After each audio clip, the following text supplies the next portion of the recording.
everybody doing? Yeah. So far, you know, we're 8 practices, I believe, in the camp. We're growing, but by no means are we ready for competition yet.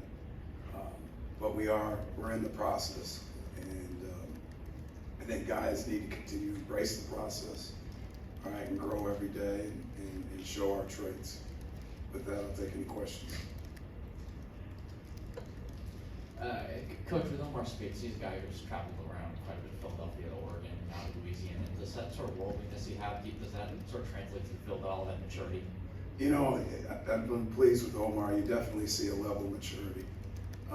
I think the spring was big for him to fit into Coach Kelly's program and you know, our mission and how we go about doing things.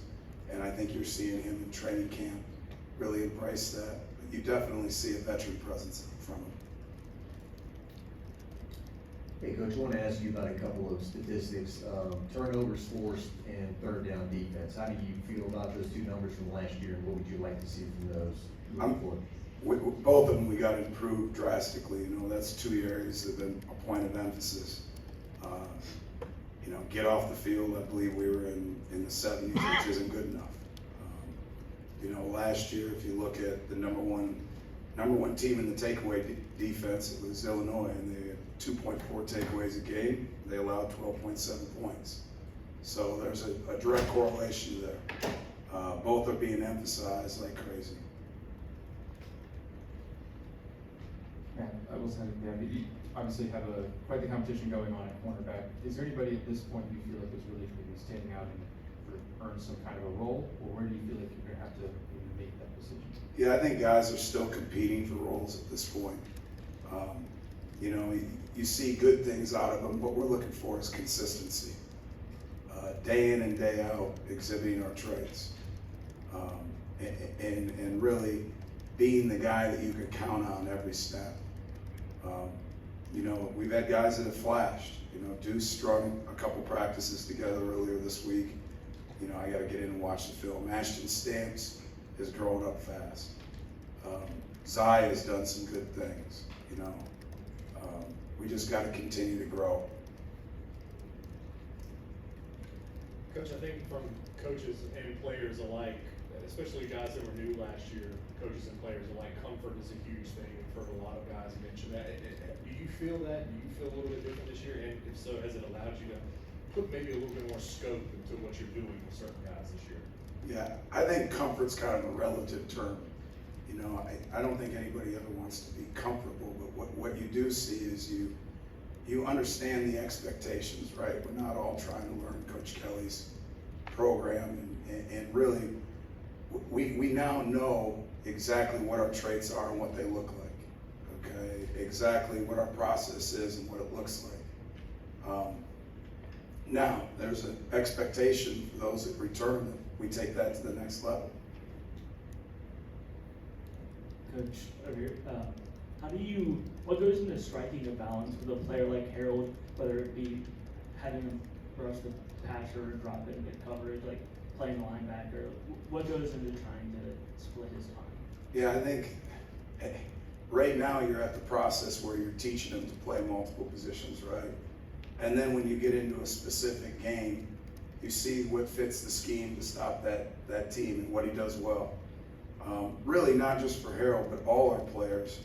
When you're looking and trying to define roles, you're trying to find things that they could be successful at. You know, what do they do well? What do they need work at? And what do you learn from them? You know, and try to put them in those positions. And that's really what the summer's all about.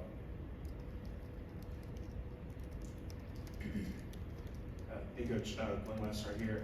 Just, you know, you got a lot of young players competing for time. I'm just curious if you've seen anything out of some of the freshmen, you know, JD Tobiano, Ashton Stamps, Sean Womack.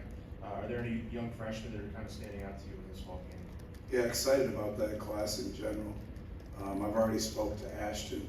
And, you know, Ashton's a football nut. He's a guy that when you teach him something, he grabs hold of it. Deshaun Womack's had great energy. Jackson Howard, you know, he's another one that is a guy that has continually gotten better practice to practice. Whip Weeks, Christian Braithwaite, that class we're excited about. They've done a nice job.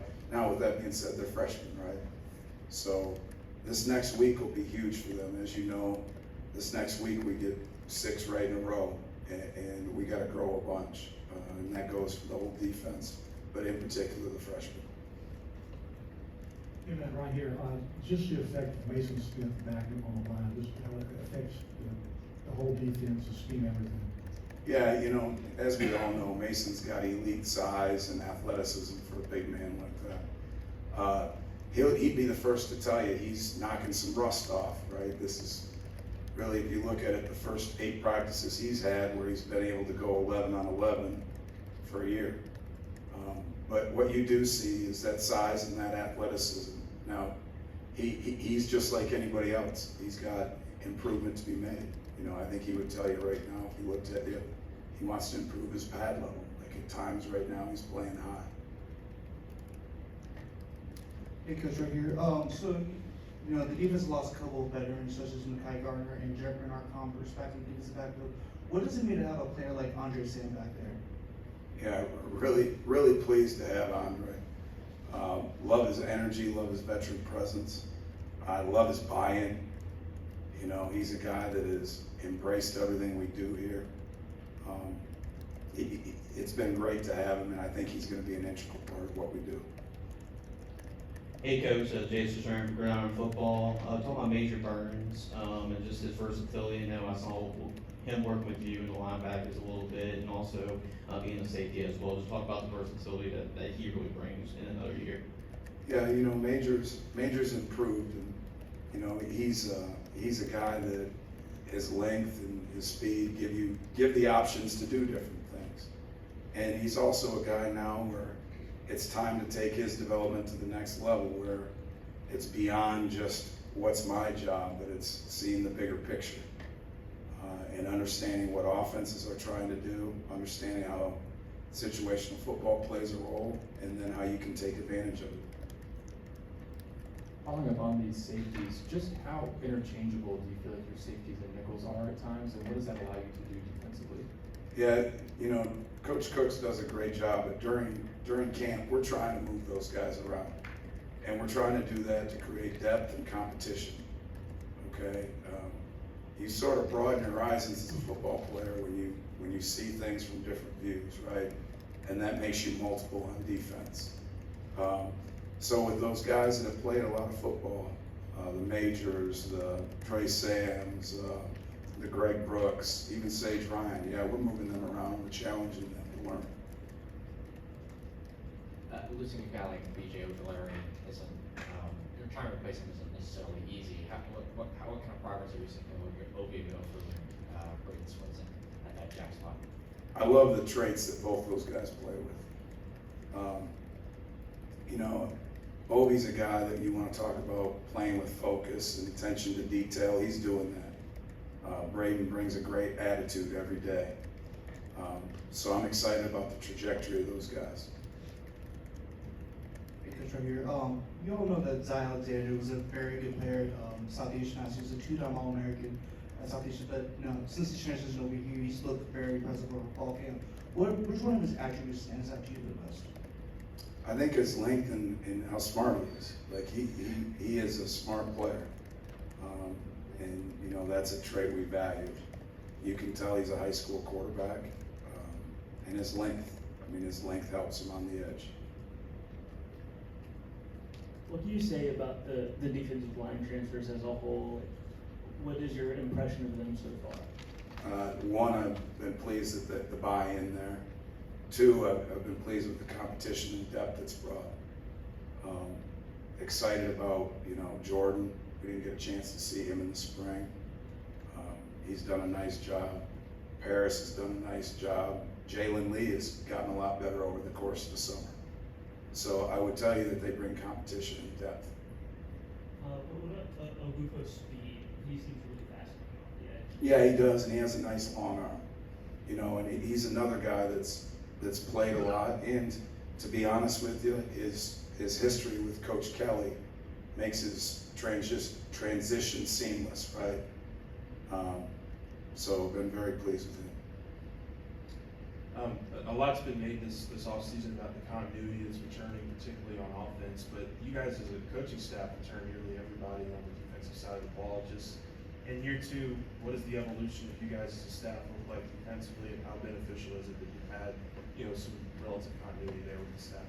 Yeah, I think that's huge. One, just like the process of how we go about things in practice. You're not explaining and going over everything day to day. You kind of see things from the game in similar lights. You learn people's, when you're going through a new staff, you're learning people's strengths and weaknesses. By having continuity, you find out people's strengths and weaknesses, and you learn to play off of each other. And then there's the personal part of it, right? The more you get to know somebody, the more you care about them. And I think that's real too.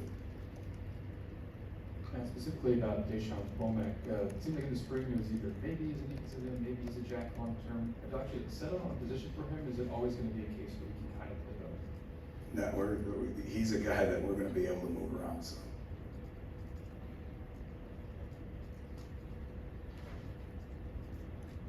Hey Coach, what's been like the biggest, thing that you've had to work through maybe mentally with the boys, and what are some of the tools that you use to work through them? I'm sorry, can you give it to me again?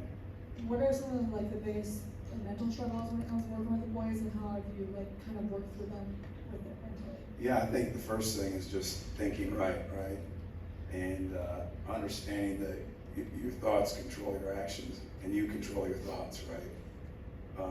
And then also just embracing what you hear us over and over saying our traits, but it's real.